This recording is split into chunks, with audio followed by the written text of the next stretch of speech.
Indian premier league season 18 కి సన్నాహకాల మధ్య KL Rahul తదుపరి అడుగులపై అందరిలో ఆసక్తి నెలకొంది. ఎందుకంటే లక్నో సూపర్ జెయింట్స్ జట్టు నుంచి కేఎల్ రాహుల్ బయటకు రావడం దాదాపు ఖాయం. దీన్ని మరింత రుజువు చేసేందుకు కేఎల్ రాహుల్ కూడా ఆర్సీబీ తరపున ఆడతాననే ఆశాభావం వ్యక్తం చేశాడు. కానీ ఆర్సీబీకి మళ్లీ ఆడాలనే కోరిక ఉన్నప్పటికీ కేఎల్ రాహుల్ నేరుగా రాయల్ ఛాలెంజర్స్ బెంగళూరు జట్టుకు ఎంపిక కాలేడు. అంటే మెగా వేలానికి ముందు లక్నో సూపర్ జెయింట్స్ జట్టు నుంచి కేఎల్ రాహుల్ ని ట్రేడ్ చేసే అవకాశం లేదు. బదులుగా మెగా వేలం ద్వారా కొనుగోలు చేయాల్సి ఉంటుంది.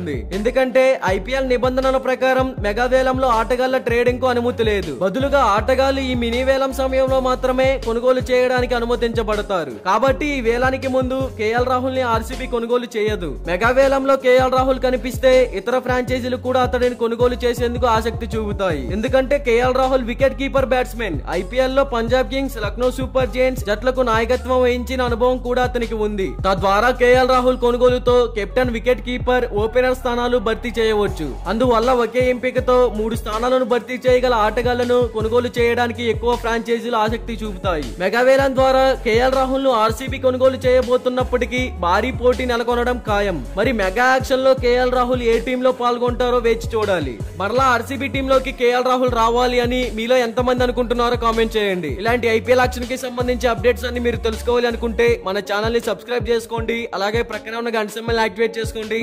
Thank you for watching.